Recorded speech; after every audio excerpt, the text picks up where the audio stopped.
사도행전 1장 1절에서 11절입니다. 주님께서 부활하신 후에 제자들에게 하신 말씀이 모든 민족에게 가서 복음을 전하여 그들을 제자로 삼고 주님께서 가르쳐 주신 것을 지키고 행하게 하라고 말씀하여 주셨습니다. 이 지상명령이 예수님의 제자들과 교회를 통하여 이 땅에 어떻게 실현이 되었는가 하는 것을 보여주고 있는 것이 바로 사도행전입니다. 누가는 누가복음을 기록하고 그리고 복음서의 후편으로 기록한 것이 바로 사도행전입니다. 교회가 어떻게 세워졌는가, 교회가 어떤 핍박을 받았는가, 그런 가운데서도 교회가 어떻게 부흥이 되었는가, 초대 교회는 어떤 사람들이었는가, 그런 기록들이 사도행전에 잘 나타나 있습니다. 사도행전에 나타난 교회는 오늘날의 교회와 그리고 사도행전에 나타난 그리스도인들은 오늘날의 그리스도인들과 많이 다릅니다. 우리는 사도행전을 보면서 오늘 내 신앙이 우리의 교회가 사도행전적인가 하는 것을 다시 한번 점검을 해 보아야 합니다. 사도행전의 출발점은 예루살렘입니다. 그리고 예루살렘과 온 유대와 사마리아와 그리고 이방인 교회의 선교 기지였던 안디옥 교회와 또 안디옥 교회를 통하여 소아시아 교회, 그 중심적인 교회가 바로 에베소 교회죠. 그 다음에 유럽으로 건너가서 그 중심적인 교회가 바로 고린도 교회입니다. 그리고 사도행전의 후반에는 세계 선교의 출발지인 로마를 향해서 사도 바울이 가고 도착하는 장면으로 끝을 맺고 있습니다. 예수님의 승천을 목격한 사람들, 부활을 목격한 사람들이 500의 형제가 있었습니다. 그리고 주님은 40일 동안 집중적으로 예수님의 제자들에게 마지막 점검하는 훈련을 하시는데 오늘 1장 3절에 보면 그 훈련의 주제가 바로 하나님의 나라의 일이었습니다. 사도행전의 주제는 하나님의 나라의 일입니다. 그리고 사도행전 마지막 28장 31절에 보면 하나님의 나라의 일이 증거되고 있는 것으로 사도행전은 끝을 맺고 있습니다. 사도행전의 사람들의 가슴 속에는 하나님의 나라가 있었습니다. 그들은 이 세상의 나라에 대한 꿈은 없었습니다. 목표도 없었습니다. 이 세상에서 잘 먹고 잘 살고 무슨 사업을 하고 뭔가를 누리는 그런 꿈이 그들에게 없었습니다. 오직 하나님의 나라가 복음이 지배하는, 복음으로 말미암아 사람들이 변화되어지는, 그래서 교회가 세워지는 그 하나님의 나라가 어떻게 이루어지는가 하는 것이 그들의 모든 관심이었던 것입니다. 자, 그렇게 이제 제자 훈련을 마무리해야 될 시점에 이르렀을 때 아직도 제자들 가운데 상당수는 세상 나라에 대한 꿈을 버리지 못했습니다. 사실 십자가를 앞두고 주님이 예루살렘으로 올라가시는 도중에 빈번하게 제자들은 서로 싸웠죠.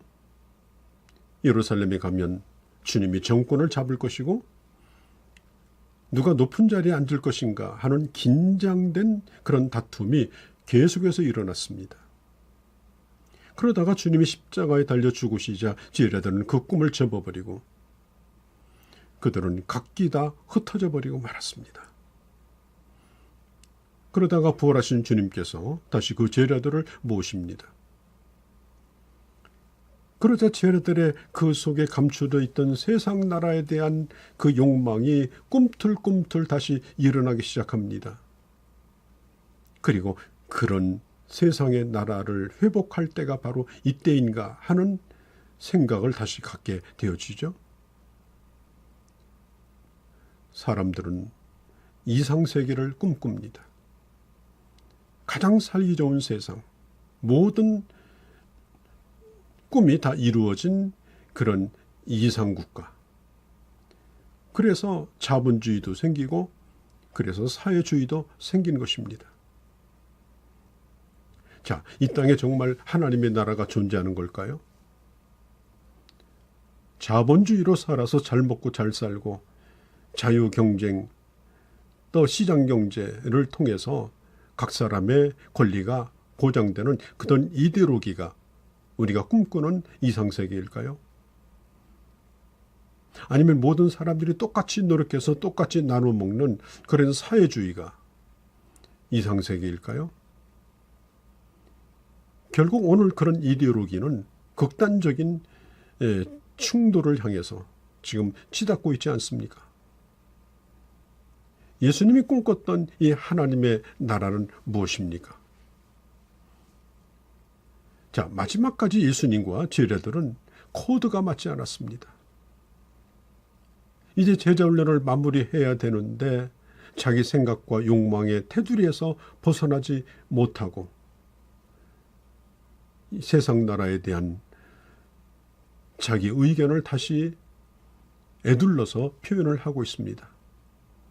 이제 그 꿈이 이루어질 때가 되었나요? 우리의 깨어진 꿈을 다시 회복할 때가 되었나요?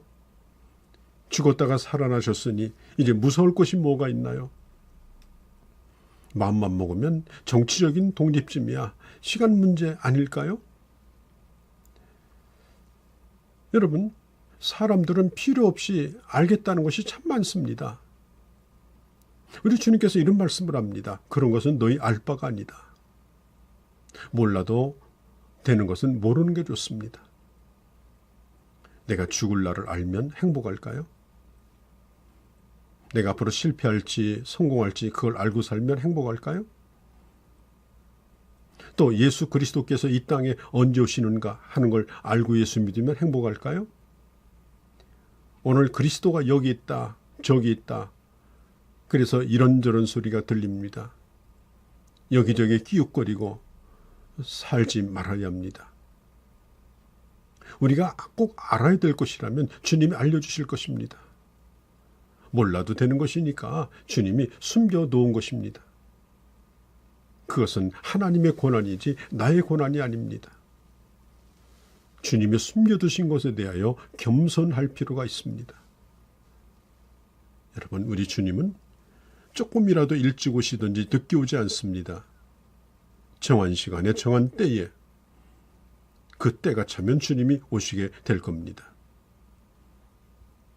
주님은 40일 동안 하나님의 나라에 대하여 말씀하시다가 승천하셨습니다.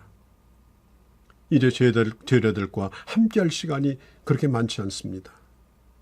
이제부터 주님이 하시는 말씀은 유언적인 말씀일 수밖에 없죠. 그러니 그 한마디 한마디가 얼마나 중요하겠습니까? 주님이 하시는 말씀이 예루살렘을 떠나지 말라라는 것입니다. 지금 움직일 때가 아니다. 지금 일할 때가 아니다. 예루살렘을 떠나지 말라. 하나님의 약속하신 것을 기다리라. 그가 능력을 너희에게 입혀줄 것이다. 하나님의 약속하신 것을 기다리고 그 능력을 힘입을 때 바로 사도행전이 시작되고 사도행전적인 교회가 시작되는 것입니다. 예수님의 승천은 우리에게 있어서 매우 중요한 교리입니다. 승천은 많은 의미를 담고 있음에도 불구하고 오늘 교회가 대강절, 성탄절, 또 부활절, 오순절, 감사절, 절기가 많지만 그러나 서글프게도 예수님의 승천절은 빠져 있습니다. 잊혀진 절기가 되어버렸습니다. 여러분, 예수님의 승천을 실제로 목격한 사람들은 그걸 잊을 수가 있겠습니까? 절대로 잊을 수 없을 것입니다. 그리고 승천하시면서 주님이 하셨던 그 마지막 명령도 잊을 수가 없을 것입니다. 주님은 승천하시고 그리고 하나님 우편에 올라가셨고 그리고 거룩한 하늘의 성소에서 우리를 위해서 중보기도 하시며 그리고 성령을 보내서 우리를 돌보고 계신 대제사장으로 오늘도 일하고 계신 것입니다.